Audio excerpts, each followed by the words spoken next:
누가복음 19장 37절에서 48절까지 말씀입니다. 신약성경 129쪽에 있습니다. 하나님의 말씀을 받들어 읽겠습니다. 이미 감난산 내리막길에 가까이 오심에 제자의 온 무리가 자기들이 본 바 모든 능한 일로 인하여 기뻐하며 큰 소리로 하나님을 찬양하여 이르되 찬송하리로다. 주의 이름으로 오시는 왕이여, 하늘에는 평화여 가장 높은 곳에는 영광이로다 하니, 무리 중 어떤 바리새인들이 말하되 선생이여 당신의 제자들을 책망하소서 하거늘 대답하여 이르시되 내가 너희에게 말하노니 만일 이 사람들이 침묵하면 돌들이 소리 지르리라 하시니라. 가까이 오사 성을 보시고 우시며 이르시되 너는 오늘 평화에 관한 일을 알았더라면 좋을 뻔하였거니와 지금 내 눈에 숨겨졌도다.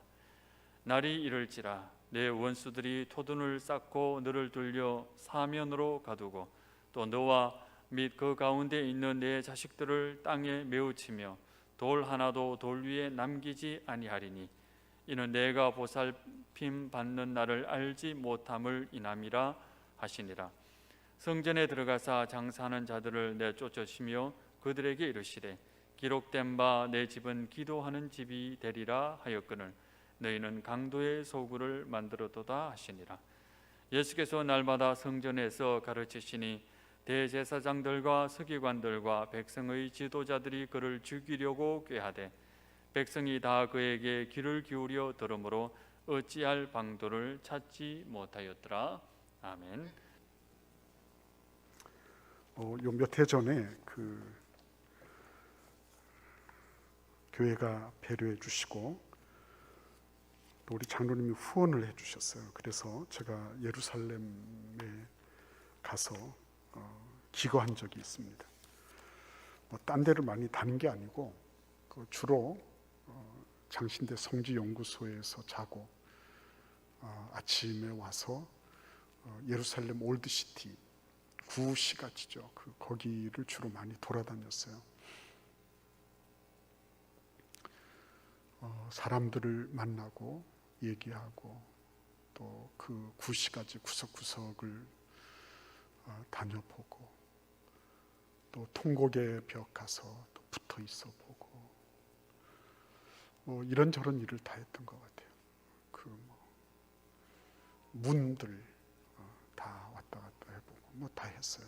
그리고 그 기드론 시내를 지나서 감람산으로 쭉 올라가면서 거기 가서 또 이렇게 예루살렘 성을 내려다 보기도 하고 그러다가 시간 되면 또 내려와서 그렇게 하면서 주로 시간을 보냈습니다. 근데 이제 그런 시간들이 저한테 참 감사하고 깊은 은혜가 있었던 것은 예수님의 그런 자취를 나름으로 제가 상상하면서 함께 호흡할 수 있었다는 거예요. 특별히 오늘 이 본문 말씀 속에서 예수께서 감람산으로 감람산 기슭을 따라 쭉 내려오실 때 거기에는 많은 인파들이 몰려들었죠. 그래서 여리고 성에서부터 따라붙었던 사람들이 있고 또 예루살렘 성에서 뛰쳐나온 사람들이 있었어요. 예수님이 오신다 그러니까 대단한 인파들이 예수님을 맞이했습니다. 그래서 예수님은 기드론 시냇가를 지나서 황금문을 지나서 성전으로 들어가신 것입니다. 그런데 그 길을 이제 역으로 이렇게 쭉 따라 올라가 보면 감람산이 있고 그다음에 벳바게가 있고 베다니가 있고 그렇죠. 근데 베다니는 지금 장벽이 둘러쳐져 있어서 바로 갈 수는 없어요. 근데 그리로 이렇게 쭉 가보면 벳바게라는 뜻은 주로 무화과 나무의 집, 무화과의 집 이런 식으로 해석이 돼요. 그리고 감람산이니까 역시 올리브유를 짜고 그 올리브 나무가 많이 있는 지금도 역시 마찬가지예요. 그러니까 주로 유실수들이 많은 곳이란 말이죠. 그런데 예수께서 이렇게 지나오신 그 길을 이렇게 걸어가 보면 전부 아랍인들, 아랍촌이에요. 그분들이 잘못됐다는 게 아니라 예수께서는 그런 길을 앞으로 아마 예수님께서는 내다보셨겠죠. 그 길이 무슨 어떻게 성지화된다든지 이런 게 아니라 그냥 일반인들이 와서 사는 그런 곳이 될 것이다. 그러니까 전혀 예수님이 승천하신 곳이라고 해서 뭘 만들어 놓고 돈 받고 이러는 것에 대해서 예수님은 괴념하지 않으신 거예요.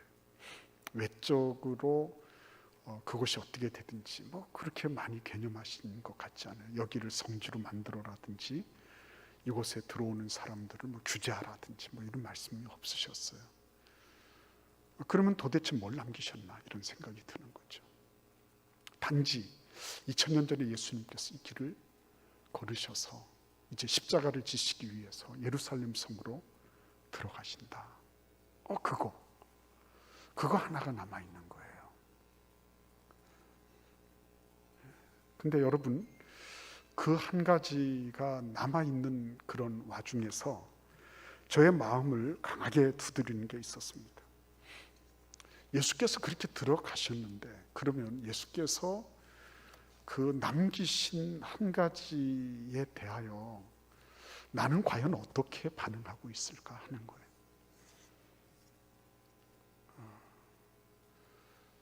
예수님은 딴 거를 자꾸 더하려고 하지 않으셨어요. 오늘도 보시면 많은 무리들이 환호했습니다.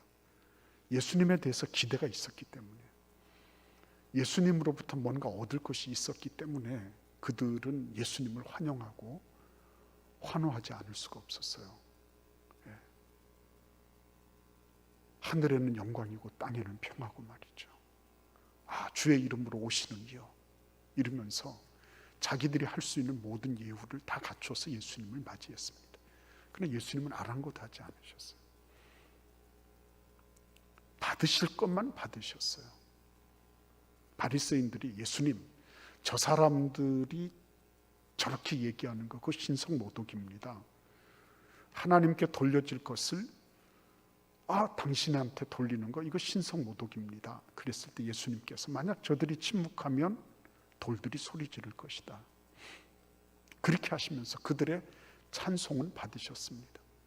그러나 그들이 자기 욕망으로 말미암아 우러나온 그런 기대,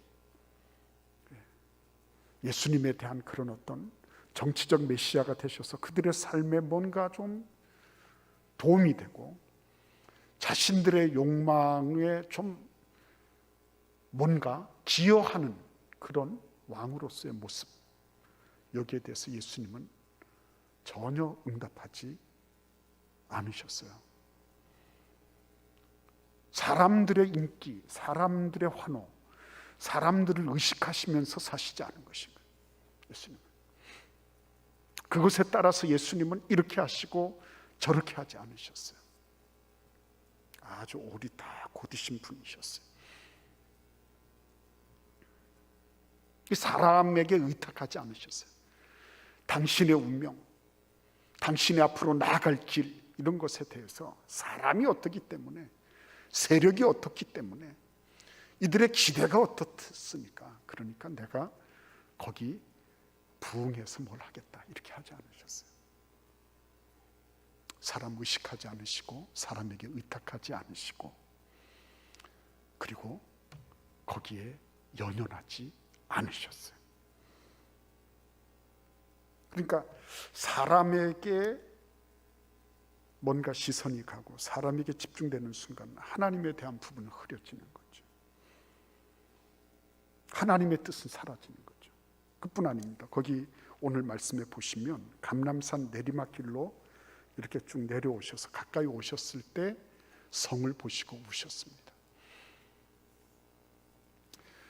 예루살렘 성은 천년 고도예요. 다윗 왕 이래로 시온 성이라 불리워지던, 하나님의 기쁨이 항상 깃들어 있던 그런 곳입니다. 그곳이 이제는 완전히 괴멸될 것이었어요.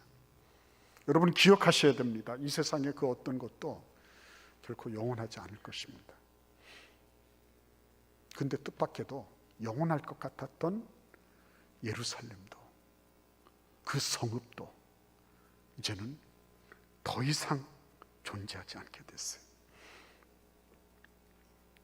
내 원수들이 토둔을 쌓고 너를 둘러 사면으로 가두고 너와 및 뇌 가운데 있는 뇌 자식들을 땅에 메어치며 돌 하나도 돌 위에 남지 않을 것이다. 이 가슴 아픈 얘기잖아요. 그렇죠? 가슴 아픈 얘기입니다. 이곳은 말 그대로 하나님의 율법이, 하나님의 말씀이 주재하던 곳이었어요. 근데 그들은 그 축복을 제대로 주체하지 못했습니다. 그래서 암탉이 병아리들을 끌어모으려고 했지만, 그러나 그 호출에 응답하지 않았습니다. 당연히 매나 독수리의 먹이가 되는 거죠. 눈물을 흘리셨습니다. 그러나 그 성을 방비하기 위하여 애쓰지 않으셨어요. 이제는 시효가 다 된 것입니다. 예루살렘의 시효가 다 된 것입니다. 예루살렘을 계속 붙잡고 있으면 어떤 일이 벌어졌을까요? 복음은 전 세계로 퍼지지 못했을 것입니다. 마크 노리라고 하는 그 노틀담의 역사학자가 있습니다. 세계적인 기독교 역사학자예요. 그분은 그랬습니다. 이 70년, AD 70년에 예루살렘 성이 멸망하면서 비로소 기독교는 유대교로부터 독립할 수 있게 되었다. 그리고 독립된 그 기독교가 전 세계를 향하여 퍼져나가는 계기가 되었다는 거죠. 하나님의 뜻에 그것이 아무리 위대한 것이라 할지라도 하나님의 뜻보다는 더 높을 수는 없는 거예요. 더 위대할 수는 없는, 더 중요할 수는 없는 거예요. 예수님은 거기에서 일어날 일들을 담담히 바라보시면서 눈물 지으셨습니다. 그러나 이제는 유효기간이 다 지나간 하나님의 뜻을 받들지 못했던, 자기들만의 개토를 만들고 그곳에서 자기들만의 그런 종교에 스스로 겨워했던 이 사람들에 대해서 예수님은 그들의 비참한 모습을 보시며 눈물 지으셨어요. 그러나 그들의 하드웨어, 그들의 그 외적인 어떤 것을 보존하려고 하지 않으셨습니다. 가슴 아픈 일입니다. 애통할 일입니다. 그러나 예수께서는 그 애통함이 하나님의 뜻보다 더 앞서지 않도록 했습니다. 연민 때문에 끌려가 다니지 않으셨습니다. 단아하셨습니다. 단호하셨습니다. 그리고 오늘 이 말씀에 보시면 성전에 마침내 들어가셨습니다. 그곳을 소재하시죠. 장사하는 자들을 다 물리치시고, 그리고 이 집은 기도하는 집이다. 기도하는 집. 여기에서 우리는 중요한 것을 보게 되는 것입니다. 이 사람들에게 있어서 정말 중요한 것은 형식이 아니었어요. 그들이 가지고 있는 지금까지 율법 전통에 입각한 그런 형식이 아니었습니다. 이들에게 중요한 것은 문제를 해결해 주는 것이 아니었어요. 문제를 해결해 준다 할지라도 문제는 또 발생하게 돼 있는 것입니다. 여러분 기억하십시오. 우리 자녀들에게도 나 자신에게도 문제 해결이 목표가 되어서는 안 되는 것입니다. 문제 해결보다 더 선행되어야 될 것인데 그것은 하나님과의 관계였어요. 이 집은 기도하는 집이다 할 때 그 말씀은 하나님과의 관계성에 기반한 집이다 하는 그런 뜻이에요. 여러분, 아버지의 뜻이 하늘에서와 같이 땅에서도 이루어지기를 바랍니다. 이 말씀은 그냥 하신 말씀이 아니죠. 우리에게 주님께서 기도하시는 방식을 가르쳐 주신 거예요. 하늘의 뜻이 어떻게 땅에서 이루어집니까? 땅은 하나님에 대해서 배반하고 의욕하고 등 돌리고 자기 죄성의 그런 쾌락 본능을 따라가는 것이잖아요. 질주하는 거잖아요. 욕망이라는 이름의 전차를 타고 무한 궤도를 질주하는 거잖아요. 근데 어떻게 주의 뜻이 하늘에서와 같이 땅에서도 이루어집니까? 여기에서 벌써 하나님과의 관계는 틀어지는 거죠. 안 되는 거죠. 근데 그게 어떻게 가능해지는 겁니까? 예수님이 우리에게 또 기도를 가르쳐 주시죠. 아버지여, 내 원대로 마시옵고 아버지의 원대로 되기를 원하나이다. 뭐예요? 자기 편협적인 기도죠. 자기 편협적인 기도. 내가 깨지는 기도. 나를 부수는 기도. 그렇죠? 그러니까 여러분, 오늘 이 말씀의 본문 속에서 예수님은 사람들의 환호에 대해서 개의치 않으셨어요. 예루살렘 보호하려고 하지 않으셨어요. 그런데 성전에 들어가셨을 때는 하나님과의 관계 회복을 말씀하시면서 그 다음에 아주 중요한 부분이 있습니다. 47절을 함께 읽어보겠습니다. 47절입니다. 같이 읽겠습니다. 예수께서 날마다 성전에서 가르치시니 대제사장들과 서기관들과 백성의 지도자들이 그를 죽이려고 꾀하되 48절도 읽을까요? 백성이 다 그에게 귀를 기울여 들으므로 어찌할 방도를 찾지 못하였더라. 여러분, 여기에서 굉장히 중요한 부분이 있죠. 예수님은 사람들의 인기에 대해서도 예루살렘 성이라고 하는 그 막강한 역사와 전통, 그리고 오랜 가치관, 그걸 상징하는 그 도읍, 그 성읍에 대해서도 예수님은 다른 장치, 다른 어떤 것을 하지 않으셨어요. 가슴 아파하시고 받으실 거 받으시고 끊으실 거 끊으시고 정리 탁탁 하셨어요. 근데 성전에 가셔서는 어떻게 하시죠? 성전을 청결하게 하신 이후에 뭘 하십니까? 날마다 성전에서 가르치셨다. 다르죠? 왜 이렇게 하셨을까요? 왜 이렇게 하셨습니까? 조금 있으면 무너질 건데, 조금 있으면 성전이신 당신의 몸이 찢겨지고 갈라지고 그래서 처절하게 다 무너져 버릴 것인데, 왜 예수님은 날마다 성전에서 가르치셨을까요?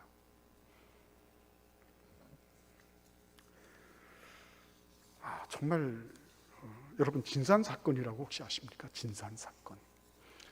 진산은 이전에 조선시대 때는 진산이라고 그랬지만 지금은 금산이죠.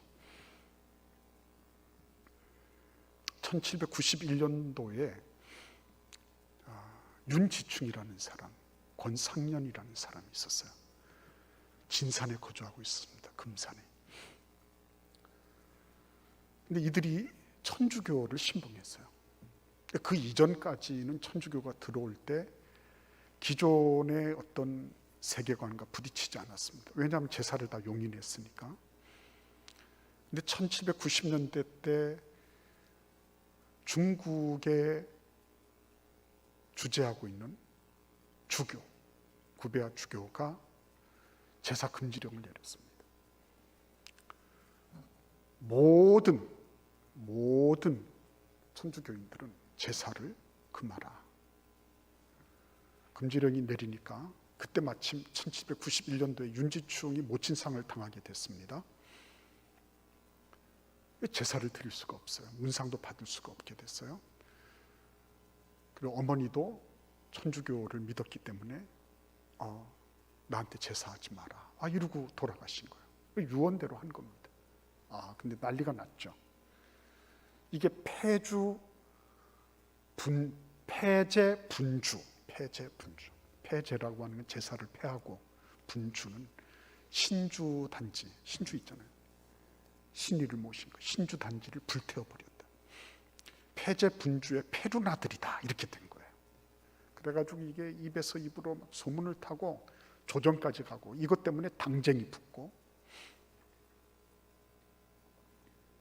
그래서 문초를 하게 됐죠. 그때 이 정지충이 하는 말이 무슨 말이냐면,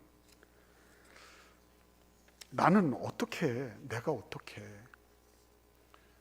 천주, 하늘 아버지죠. 천부, 하늘 아버지의 명을 어기고 사대부의 길을 따르겠느냐.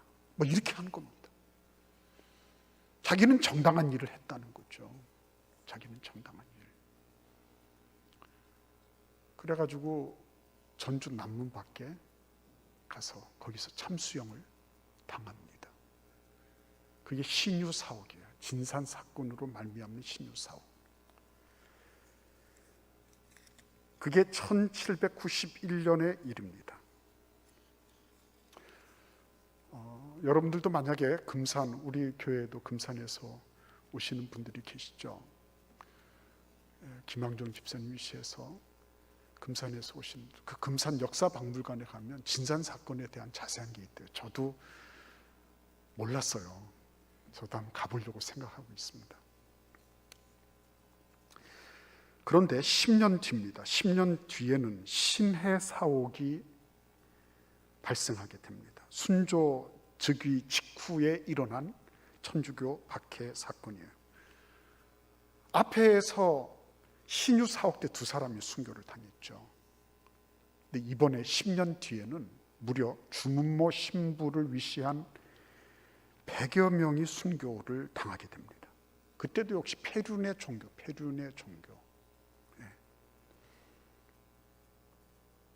그로부터 다시 65년이 지나고요. 1866년에 우리가 잘 아는 병인 박해가 일어나게 됩니다. 그때 천주교 박해 때문에 죽어간 사람이 몇 명이냐? 프랑스인 신부 9명을 포함해서 약 8,000명이 죽어갔습니다. 여러분, 제가 왜 이 얘기를 하고 있는 줄 아십니까?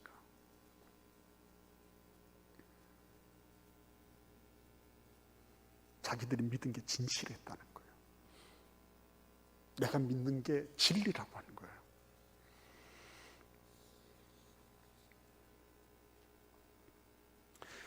이러한 그 박해의 과정을 쭉 거치면서 우리 한국에 들어온 이 구교, 천주교는 핍박받는 종교 집단으로서의 종교 정체성을 형성했다 그랬어요. 핍박받는 종교 정체성. 그래서 핍박을 각오하지 않으면 믿을 수 없는 종교, 이거죠. 목숨 걸지 않으면 믿을 수 없는 종교가 됐다 하는 것입니다.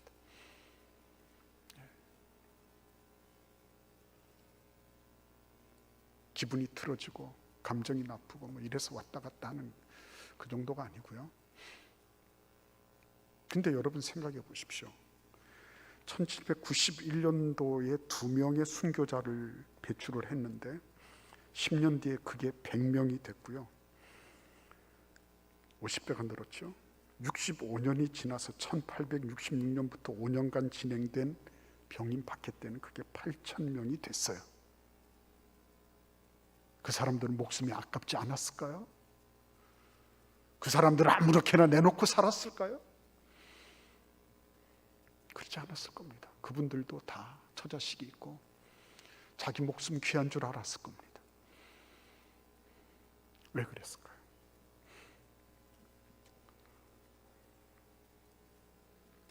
이 사건이 있기 전에 1779년으로 한번 되돌아가 보면 경기도 광주에 폐절이 있어요. 절집이 있었는데 그게 이름이 천지남이에요. 거기에 청년들, 유생들이 모여들기 시작했습니다. 이 사람들은 장래가 촉망됐지만 소위 말하면 야당으로 전락을 해서 패족이 된 사람들이죠. 남인들이었습니다. 이벽이나 이승훈이나 정약전, 정약용, 정약종 같은 이런 정씨 가문의 형제들, 뭐 권철신, 뭐 이런 사람들이에요. 근데 이들이 불교의 절집에 유생들이 모여서 천주교 신앙 공부를 했다는 것입니다. 재밌죠, 여러분? 왜 그랬을까요? 참 보면 아니 무슨 그런 희한한 유생들이 모여가지고 유교를 신봉하던 사대부들이 모여서 그 사대부들이 그것도 절집에 모여서 사원도 아니고 그리고 그들이 연구한 게 사서삼경이나 뭐 안 그러면 불경이나 이런 게 아니라 천주교의 신앙을 공부했다 하는 것입니다. 왜 그랬을까요? 그리고 그것이 서양의 학문으로 들어왔다가 그게 자신들의 신조가 되고 신앙이 되고, 그 가운데서 함께했던 이승훈이는 제 발로 베이징 가서 거기서 세례를 받고 돌아오게 되죠. 왜 그랬을까요? 한마디로 자기들의 그 유교의 그 전통적인 가치관으로는 더 이상 희망이 없다고 느끼기 때문에, 더 이상 희망이 없다. 자기들의 처지뿐만 아니라 앞으로 조선의 100년 대계를 내다볼 때, 종묘사직을 생각할 때 이거 가지고는 희망이 없다는 거예요. 그래서 그들은 목숨을 건 신앙의 길을 걷기 시작한 겁니다. 그러니까 다시 신유신의 병인 박해를 지나가면서 수많은 순교자들을 배출할 때 그들에게 그냥 너 잡혔으니까 바로 능지처참이다 이렇게 하지 않았어요. 그들에게 충분한 시간적 여유가 주어졌습니다. 너희들이 배교하면, 안 믿는다 그러면 다시 안빈 낙도의 삶을 보장하겠다 이렇게 한 거예요. 근데 대부분의 신자들이 그러한 회유에 넘어가지 않고 기꺼이 자기를 형장의 이슬로 내줬던 거예요. 이유가 어디 있습니까? 다른 걸로는 설명할 수 없죠. 이것만이 다가 아니라는 거죠. 이것만이, 여기만이 유일무이한 현실이 있는 것이 아니라는 것입니다. 참된 세계, 진리의 세계, 영원한 세계가 있다, 이거가 확신되었기 때문에. 그러니까 그런 것이 있다는 건 얼마나 행복한 것입니까? 그렇죠? 내가 믿는 신앙, 내가 나를 구원해 주신 예수 그리스도, 그분이 나의 현실만이 아니라 영원한 삶의 내 주님이 되시고, 그분이 나를 배신하지 않으셨는데 내가 어떻게 그분을 배신하냐고. 그렇게 이그나티우스처럼 그런 굳센 심지를 가진 그런 신자들이 나왔다는 거.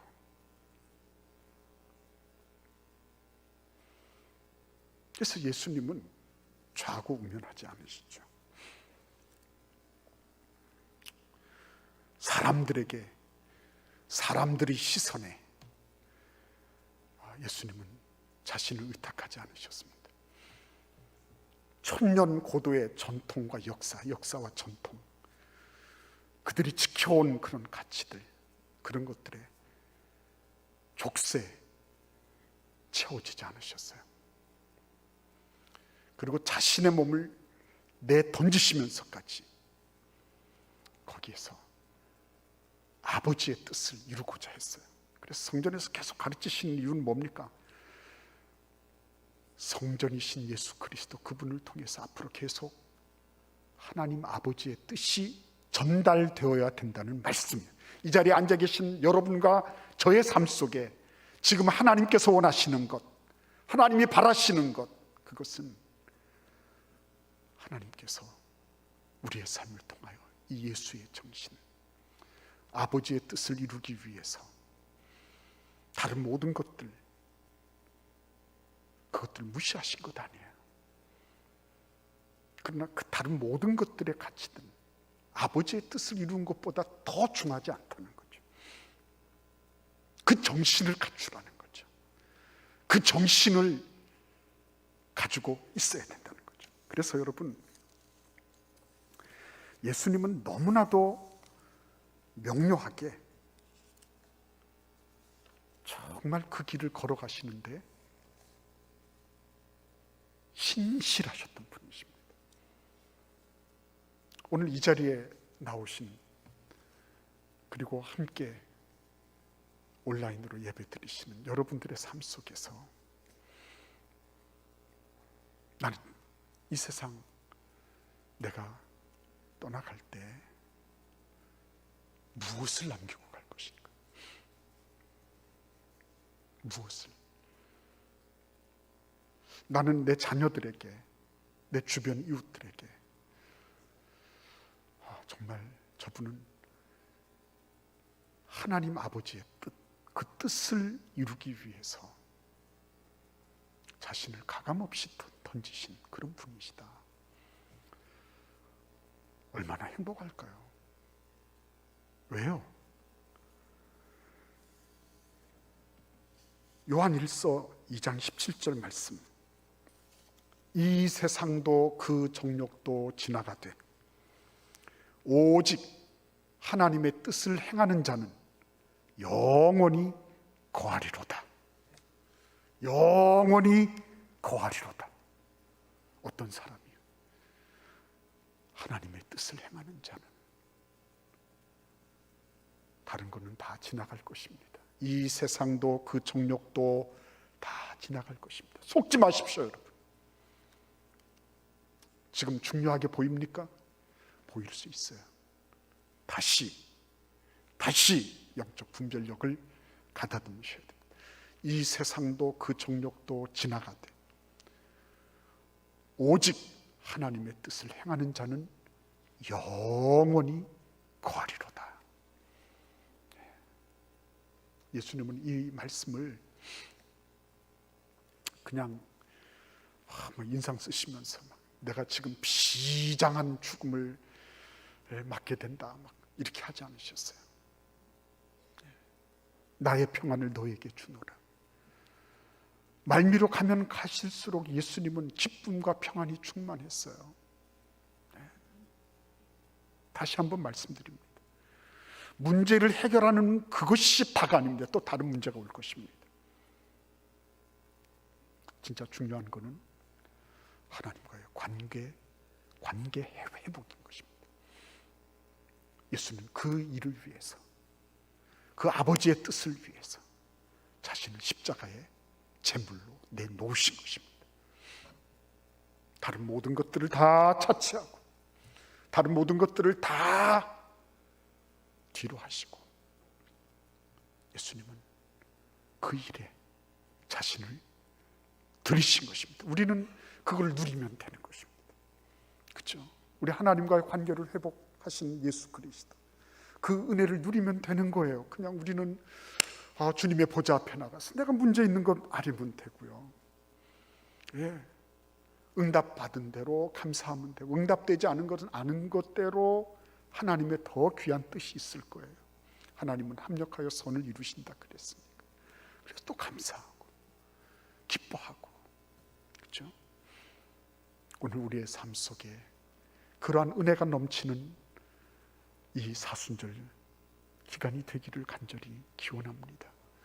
여러분과 제가 이제 언젠가 이 세상을 떠나게 될 때 부끄럼 없이 나는 영원하신 주님의 뜻에 내 자신을 드렸습니다 라고 고백할 수 있는 그런 은혜와 축복이 있기를 기원합니다.